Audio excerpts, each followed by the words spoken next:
ব্যাপারটা তো অনেক কমপ্লেক্স, একটা ইউনিক সিচুয়েশন। আমি আমার সম্মানিত বিরোধী দলের নেতাদের চোখে আবেগ দেখি, কথায় দেখি, তবে একটা জিনিস এটাও দেখি যে কেন জানি প্রথম থেকে আমাদেরকে জুলাইয়ের বিরুদ্ধে নিয়ে যাওয়ার একটা পায়তারা দেখতে পাচ্ছি। ঠিক যেমন, ঠিক আমাকে কথা বলতে দাও। If you understand the decorum, please, please. আমি কেন was quiet when এটা হবে না কিন্তু।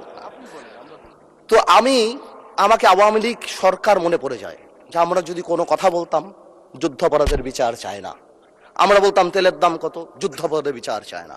আমি অনেকখানি ওই অ্যাটিটিউডটা দেখতে পাচ্ছি।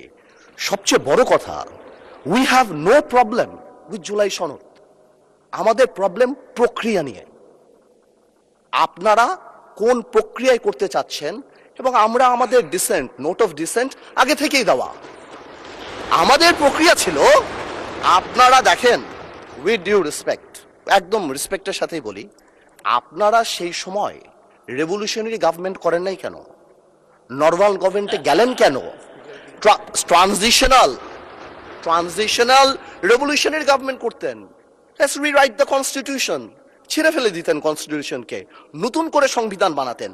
পুরনো কনস্টিটিউশনে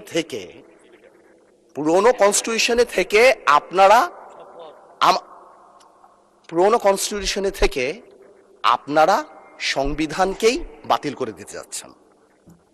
এটা আসলে হয় না। It is unique.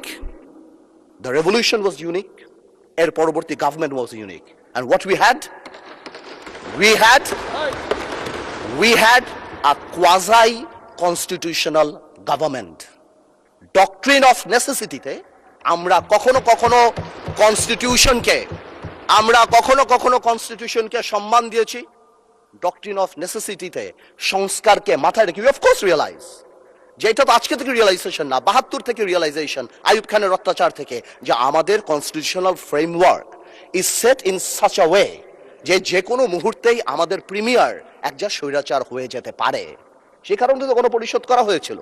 কিন্তু আজকেও সেটা আমরা দেখছি যে সেটা করতে যে দেখা গেছে রাষ্ট্রপতির ক্ষমতা কমাতে যে আমরা প্রধানমন্ত্রী বা ক্যাবিনেটের ক্ষমতা অনেকাংশে বাড়িয়ে দিয়েছি। দ্যাট ইজ দ্য ইস্যু, আর তো কিছু ছিল না। এই কারণেও এবার আমরা আমাদের কনস্টিটিউশনাল ফ্রেমওয়ার্ক রিয়েলাইজ করেছি উই নিড চেঞ্জ। আমরা মনে করি, বাট আমরা আজকে এখানে, আমরা পলিটিশিয়ান, আমাদের মাথায় রাখতে হবে that we must mitigate the harshness of the relevant provisions of the Constitution. At the same time, we must uphold the spirit of July. এই ব্যালেন্স আমাদেরকে করতে হবে। কিন্তু আপনারা তো আমাদেরকে লগর সেটে পাঠিয়ে দিচ্ছেন। আপনারা এখানে যারা বসা, আমার মাননীয় প্রধানমন্ত্রী কত বছর এক্সাইল, পাশে আমাদের মাননীয় এলজিআরডি মন্ত্রী কয়বার জেল খেটেছে, তার পাশে আমির খসরু সাহেব একসাথে জেলে ছিলাম, তার পাশে সালাউদ্দিন সাহেব কতদিন বিদেশে ছিল, এমন একটা ভাব, কত বছর বিদেশে ছিল। এখানে আমরা যারা আছি, আমরা সবাই জুলাই যোদ্ধা। আপনাদের বিরোধী দলীয় সম্মানিত মাননীয় আমাদের যে বিরোধী দলীয় নেতা, উনি উনার ভাষায় এত সুন্দর করে আমাদেরকে রেকগনাইজ করেন, কিন্তু যখনই ফ্লোর আপনাদের হাতে চলে যায়, আপনারা আমাকে অ্যাটাক করেন অ্যাজ ইফ আমরা জুলাইতে আমাদের কোনো কন্ট্রিবিউশনই নাই। একদিন এক ভাই দাঁড়িয়ে বলল, গতকালকে সম্মানিত সংসদ সদস্য দাঁড়িয়ে বলল যে আমাদের এখান থেকে বলা হয়েছে এই আন্দোলনের সাথে আমাদের সম্পৃক্ততা নাই। অফকোর্স আমরা এই কথা বলেছি, because it was politically correct. We never wanted to give it a political face. আমরা চাচ্ছিলাম ছাত্র আন্দোলন বা যেই কোটা আন্দোলন হচ্ছিল ওইভাবে যাক। আপনাদেরও আমরা যখন জেলখানায় ছিলাম, আমাদের সাথে আপনাদের মহাসচিব ছিল পরোয়ার সাহেব, আপনাদেরকে যখন ব্যান্ড করা হয়েছিল, আপনারা তো কোনো কথা বলেন নাই। কেন বলেন নাই? বিকজ আপনারা ওই ইস্যু ডাইভার্ট করতে চান নাই। We wanted the fascist government to go and they left. It was a plan. ওইটা লিটারালি আপনারা ধরে বলছেন কি আমরা নাকি আন্দোলনে নাই। শুনেন, আপনারা 6 বলে 12 রান করেছেন, কিন্তু এর আগের 300 রান আমরা সবাই মিলে করেছি। সুতরাং আপনাদের একজন একটা কথা বলবেন, আরেকজন আপনারা আমাদেরকে লগর সেটে নিয়ে যাবেন, আমাদেরকে অ্যাটাক করবেন। আপনাদের কথা আজকে দেশবাসী বিভ্রান্ত যে আমরা নাকি জুলাই সনদ বাস্তবায়ন করতে চাই না। অফকোর্স উই ওয়ান্ট জুলাই সনদ, আমরা চাই এটা বাস্তবায়ন। প্রক্রিয়াটা কি? প্রক্রিয়া তো আপনারা ভুল করেছেন। আপনারা কেন সেই সময় ইন্টারিম গভর্নমেন্টে আপনারা সাপোর্ট করেন, বলতে এটা ট্রানজিশনাল রেভলিউশনারি গভর্নমেন্ট করা হোক, এটা একটা রেভলিউশনারি গভর্নমেন্ট করা হোক, কনস্টিটিউশনকে রিরাইট করা হোক। আপনারা কোথা থেকে নিয়ে আসছেন সংবিধান সংস্কার পরিষদ? What status it has? এটা কোথা থেকে আসছে? আপনারা আমাদের সচরাচর আমরা যেভাবে সংবিধান পরিবর্তন করি আমরা সেখানে থাকতে চেয়েছি, আমরা সেভাবে করব। আপনারা বসেন, আমাদের নোট অফ ডিসেন্ট আছে, let's talk, let's sit down. জনগণ যদি 70% ভোট অবশ্যই গণভোটে দিয়েছে, জনগণ কিন্তু সংবিধান পরিবর্তন করার জন্য 51% ভোট আমাদেরও দিয়েছে।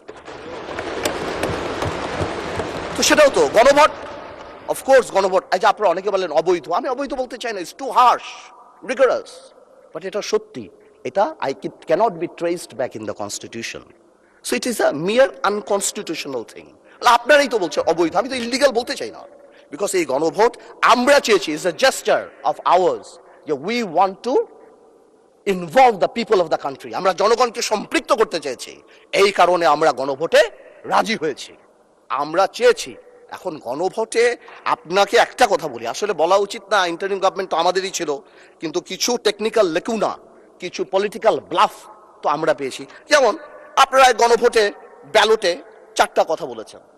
আচ্ছা চিন্তা করেন তো ভাই, একটা ভোটারের কাছে যদি আমি জিজ্ঞেস করি যে আমি একটাতে ভোট দিতে চাই না, I do not agree with one of the provision, আমি কি করব? হ্যাঁতে ভোট দিব না নাতে ভোট দিব? জবাব নাই। আপনি আমাকে বাধ্য করেছেন, আপনারা জনগণকে বাধ্য করেছেন। তাহলে আপনি এখানেই প্রথম থেকে বলে দিচ্ছেন, সংসদ নিম্নলিখিত প্রস্তাব সমূহের প্রতি আপনার সম্মতি জ্ঞাপন করিতেছি না। তার মানে এই আদেশ, যেটাকে বারবার ইলিগাল বলা হয়, আমার ভাই আইনও দিল, ওই আইনের ব্যাপারে আমি আসতেছি, তো এই আদেশে এতগুলি আদেশ, এর মধ্যে থেকে মাত্র মাননীয় স্পিকার 4টা নিয়ে আপনি গণভোট করলেন, মানে বাকি আদেশের তো দাম নাই, এটা আপনি বলে দিলেন। ইউ অনলি নিড কনসেন্ট, মাত্র এই 4টে আপনি জনগণের রায় ছিলেন, আর আপনার যে বাকি প্রভিশনগুলি আছে সেগুলি রায় কোথায়? সেগুলি আপনি চান নাই। তার মানে you yourself undermine the provision of the আদেশ অফ দ্য অর্ডার। তাহলে আপনি সবই আনতেন, আপনি লাস্টে, এই গণভোটের লাস্টে আপনি লিখে দিতেন যে আমরা জুলাই সনদ যেভাবে এমবেডেড করব, যেভাবে আমরা অন্তর্ভুক্ত করব। Excuse me, you can do this brother. Okay, thank you মাননীয় সংসদ সদস্য, থ্যাংক ইউ। আপনি, thank you for disturbing brother, you successfully destroyed my flow. Anyways, আপনি এই 4টা যে লিখে দিলেন, মাননীয় সদস্য আপনি স্পিকারকে অ্যাড্রেস করে বলেন, আই এম সো সরি, ওদেরকে অ্যাড্রেস করবেন না। আসলে একটু আবেগ বিবেক দুইটার মিশ্রণ হয়ে যায়, তো এটা ঝামেলা হয়ে যায় আর কি। স্বাভাবিক, এই আবেগ যদি আমাদের মাননীয় স্বরাষ্ট্রমন্ত্রী শুধু আর একমাত্র বলেছে যে আবেগের জায়গা না, এতেই একদম ধ্বংস করে দিয়েছে বাংলাদেশের সোশ্যাল মিডিয়া যা আছে। তো আমি তো একটু আবেগ দেখাতেই পারবো মাননীয় স্পিকার। তো এনিওয়েজ, আমি coming back to the point,